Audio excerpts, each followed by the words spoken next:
Redistricting in Texas is the decennial process of redrawing electoral district boundaries for the U.S. House of Representatives, the Texas House of Representatives, the Texas Senate, and the Texas State Board of Education.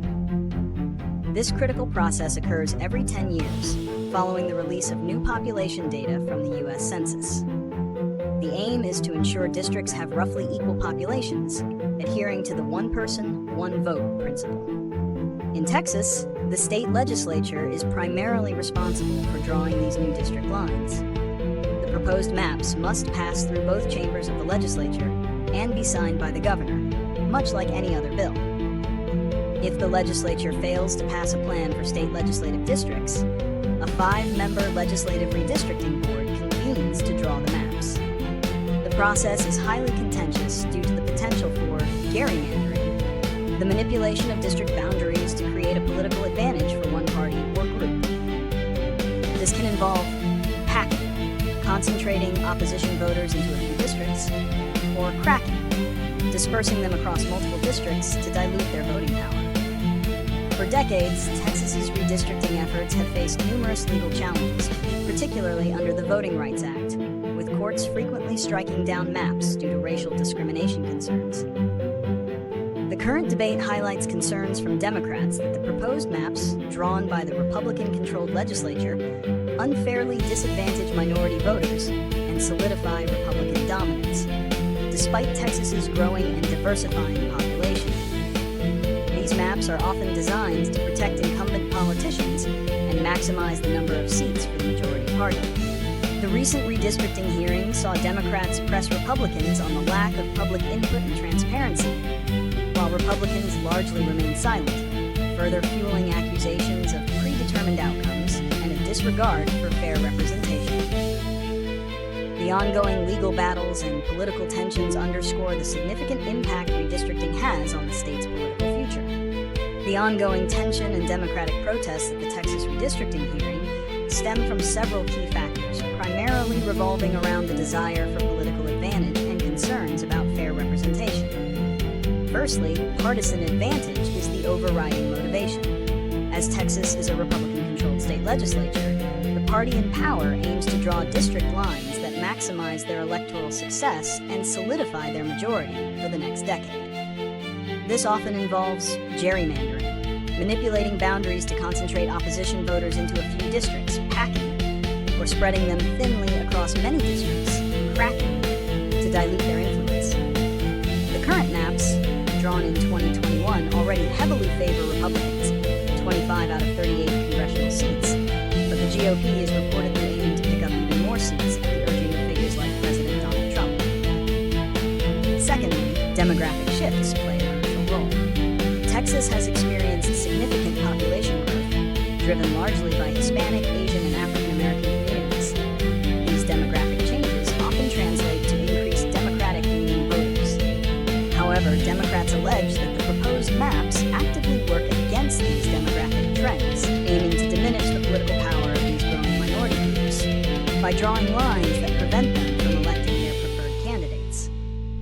This raises concerns about racial gerrymandering, which is prohibited by the Voting Rights Act. Thirdly, the lack of transparency and public input from Republicans during the hearing fuels Democratic frustration. Democrats argue that the maps are being pushed through without meaningful debate or consideration of alternative proposals. Their vocal attacks on Republican silence highlight a perceived stonewalling and a lack of justification for the proposed district lines, leading to accusations that the process is predetermined and undemocratic.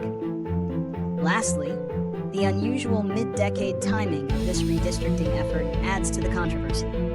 While not legally prohibited, redistricting typically occurs only after the decennial census. The decision to redraw maps now, seemingly to gain further Republican seats, is seen by Democrats as an opportunistic power grab, rather than a response to legitimate demographic or legal necessities.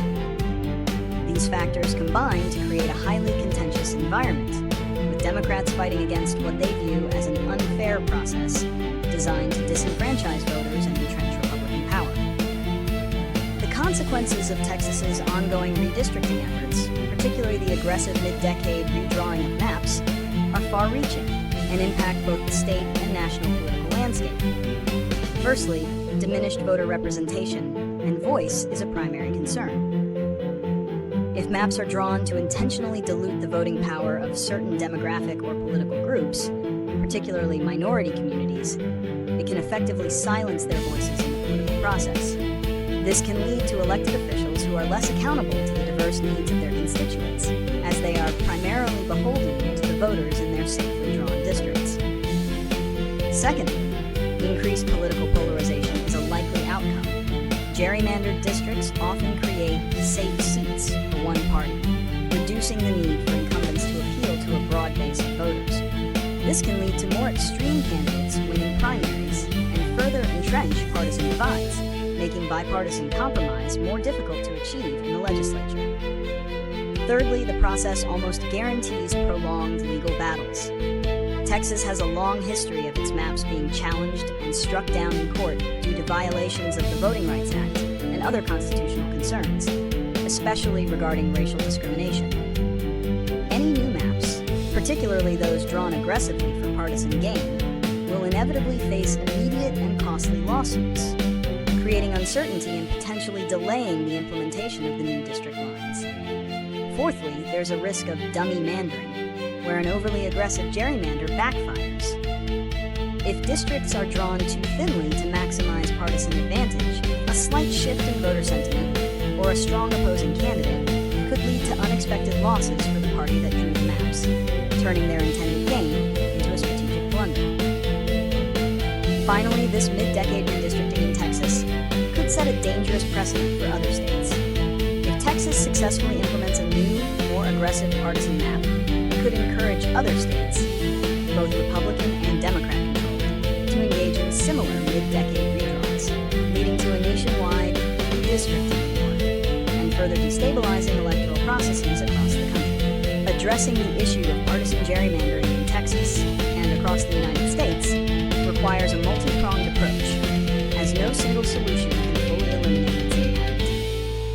One of the most frequently proposed and effective solutions is the establishment of independent redistricting commissions. These commissions, typically composed of nonpartisan citizens rather than elected politicians, are tasked with drawing district lines. This removes the inherent conflict of interest that arises when the very individuals who benefit from gerrymandering are also the ones drawing the maps.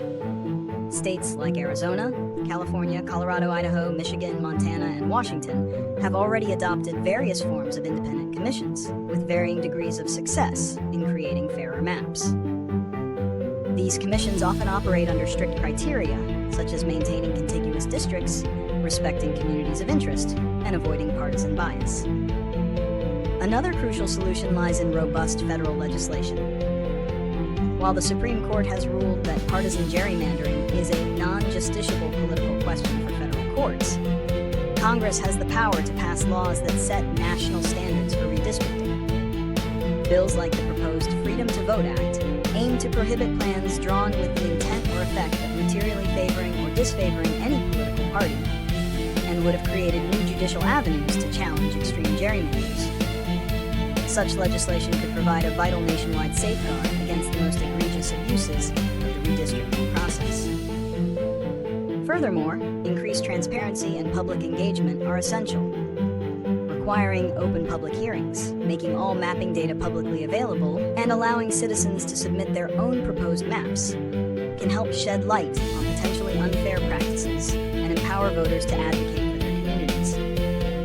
Technology can also play a role, with online tools that analyze proposed maps for partisan bias and help citizens visualize the impact of different district configurations. Finally, state-level advocacy and legal challenges will continue to be vital. Even without federal intervention on partisan gerrymandering, state Supreme Courts can and do rule against maps that violate state constitutions or specific state laws regarding redistricting. Grassroots efforts and organized legal challenges by civil rights groups and advocacy organizations remain crucial tools in pushing for fairer maps and protecting voting rights. The threat of legal action can sometimes act as a deterrent against overly aggressive gerrymandering.